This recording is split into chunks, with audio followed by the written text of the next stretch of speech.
Welcome back. It's still fairly quiet out there. Bulls not able to make too much of a headway. And the Bank Nifty is turning negative, as you just saw. So let's keep our eye out on that index as well. Devang Mehta is with us. He's from Spark Private Wealth Management. Devang, great to have you as usual. So let's start with first things first. This volatility that we've suddenly started seeing in the market. And even now as we speak, I mean, look at the slide that's coming in on the Bank Nifty. Does this cause any concern whatsoever? There is obviously this narrative of earnings slowing down just that tad bit. What's your sense?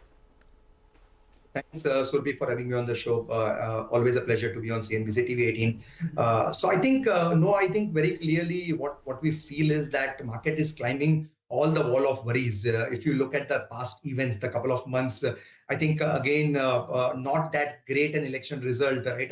A little lesser than expectation seat getting to the government, getting to the previous government also didn't make any difference to the fate of the market, right? So it was digested very easily and market started to rally again post that. And also look at the complexion of the market, that everything and anything has started to do very well. So a lot of sectors, again, I'm not talking about redundant stocks or redundant businesses, but companies which are exhibiting good numbers fundamentally on the macro front, on the micro front. I think most of the companies have done well.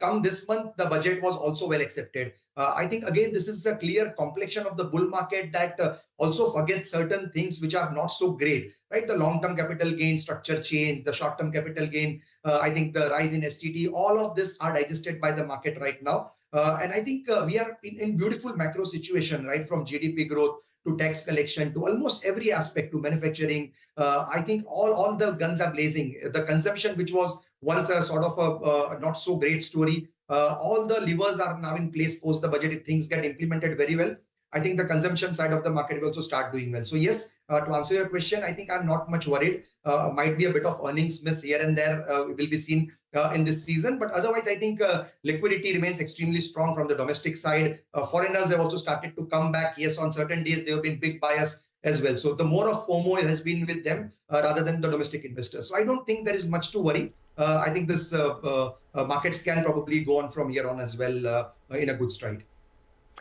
So you're constructive on the market, but Devang, this market has also been a bottom-up market where more money is made by picking the right stocks. So we've spoken in the past about how you've liked power themes, certain capital goods names, etc.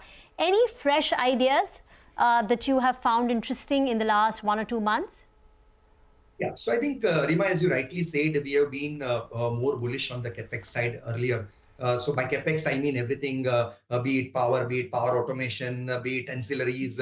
I think now what we are doing is we are getting into the proxy place to play this type of companies, and that has generally been our style. So while I talk about proxy, there are so many companies down the line without which the business is very difficult to even start, right? So when you talk about CapEx or when you start about setting up any plant, greenfield, brownfield, or even setting up a warehouse, there are sectors right from air solutions to air compression. I typically, I think I give an example of companies like Ingersoll Rand or Kirloskar Pneumatic. The industry size itself is just 45,000 crore. And these companies are 11, 12, 15,000 crore market cap companies. The size of the industry itself would probably grow by 7x, 8x in the next 5 years. You can just imagine these companies show around 35-40% ROEs. The profit and EBITDA are growing in excess of 20%, and the revenues are growing at say 15-18%. So these are type of companies which we look at. We look at companies into stamping and lamination, a company like Pitti Engineering, a company I talked about like Ingersoll Rand. Again, these are not recommendations. These are some of the companies that we have bought for our clients and continue to do that. So these are, I think, interesting themes even in the CapEx place. Coming to the other side of the market, which was consumption. And I think it was a bit of, I can say, a laggard, the pre-budget as well as the pre-election results. I think that side also is now getting addressed. So we like a theme into tours and travel and tourism, which is hotel industry. I think the entire industry is seeing a demand growth of roughly around 13-14%, and the supply of rooms is around 3-4%. With ARRs going up, companies getting deleveraged, I think operational efficiencies coming to the fore and the business models changing. I think this side of the industry will also do very well if somebody has a 1.5-2 year horizon as well. Okay, all right, Devang, that's an interesting thought. Today we are a little short on time, lots of earnings, so we couldn't have a longer chat, but we're looking forward to one once the season gets over. Thank you so much for joining in. So that's a take on the market and some ideas that Devang is working with. We'll take a break right now. On the other side, a discussion coming up on what RBI's new proposal on LCR, liquidity coverage ratio, could mean for banks. Krishnan Sitaraman of CRISIL Ratings will be with us.